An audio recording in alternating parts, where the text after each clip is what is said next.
Alors, une fois qu'on a toutes les informations sur les employeurs, on peut passer à la gestion des employés. Euh, nous pouvons utiliser l'onglet employés et tout en affichant les différents employés qui sont déjà dans le logiciel. Comme nous l'avons dit tout à l'heure, ces informations peuvent être uploadées avec un fichier Excel ou encore saisies par des personnes qui seront désignées dans la société.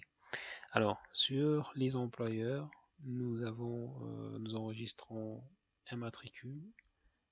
Toutes ces informations elles sont saisies par l'utilisateur parce que nous ne proposons pas de matricule. Donc, chaque société, selon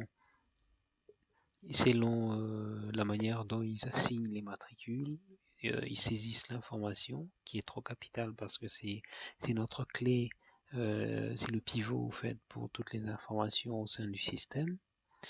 Donc on crée le matricule, on met le nom de l'agent, le poste-nom, le prénom. Ensuite on a une liste des sociétés qui sont dans le système et c'est à cette étape que l'on assigne un employé à une société spécifique. Ensuite, on choisit la fonction de l'agent. Je vais vous montrer, il y a des écrans là pour créer les fonctions, les départements, les catégories. La catégorie MMO, on sélectionne la catégorie de l'agent, tout en sachant que nous pouvons faire une gestion du tableau barémique au sein de la société et pour éviter à ce que nous ayons à déterminer des salaires différents pour chaque catégorie. On choisit les départements auxquels appartient la personne. Ensuite, on assigne le salaire de base. À ce niveau, nous allons insister sur la devise que nous avons mise là. C'est parce que le système effectue tous les calculs de la paye en francs congolais, mais nous savons que pour question de facilité, nous avons décidé d'assigner aux employés des salaires de base qui sont en dollars américains. Mais tous les calculs qui suivront se feront sur une conversion de ce montant en francs congolais et tous les calculs se feront en francs congolais. Le salaire net n'est pas utilisé pour cette version. Nous avions mis cette rubrique pour permettre à ce que certains employeurs qui négocient ou qui font signer des contrats sur base d'un salaire net puissent connaître le montant correspondant du salaire de base pour faire un calcul rétro du salaire net vers le salaire de base. Mais pour cette version, cette rubrique n'est pas activée. Le matricule INSS de l'agent, l'origine de l'agent, savoir si c'est un national ou un expatrié, cette valeur sera plus tard utilisée pour le calcul de l'IERE.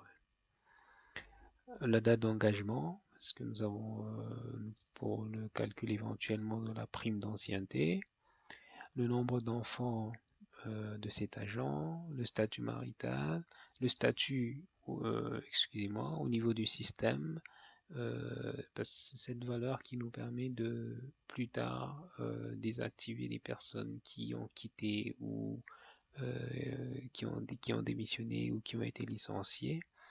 On peut mettre un numéro de compte pour un agent, on peut sélectionner sa banque.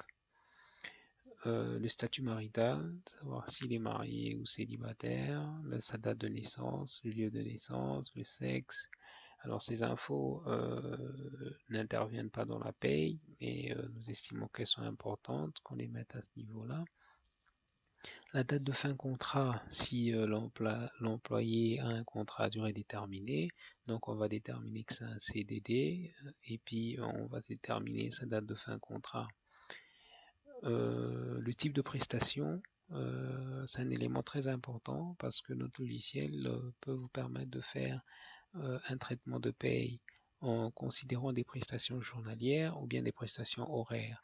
Nous savons que pour certaines sociétés ou certains de nos clients qui sont dans les mines, ont plutôt des employés qui travaillent sur des contrats horaires. Donc mensuellement, on sait que l'agent doit atteindre un certain nombre d'heures et l'agent est payé en fonction de ces heures-là et non en fonction des jours prestés. Donc ici, en fonction de votre gestion, vous sélectionnez si cet employé il sera sur des prestations journalières ou des prestations horaires. Les personnes à charge, donc on met le nombre des personnes à charge qui vont intervenir dans le calcul de l'IPR. Et le lieu d'affectation, dites où est-ce que l'agent est affecté. Voilà les informations que l'on enregistre sur un employé. Et il faut avouer que la liste qui est ici nous permet de faire des recherches, par exemple sur les noms directement, ou sur un matricule donné, ou encore essayer de faire des groupés par fonction. Alors c'est une liste qui est assez souple et qui permet à l'agent payeur de manipuler facilement la paye ou de faire des recherches sur les différentes listes qui lui sont présentées. Voilà, alors nous avons des boutons à droite qui nous permettent d'ajouter, de supprimer ou de modifier les informations qui concernent les employés qui sont gérés dans le système. À gauche, c'est ce que j'ai dit, c'est des écrans pour créer des fonctions, des catégories ou des départements.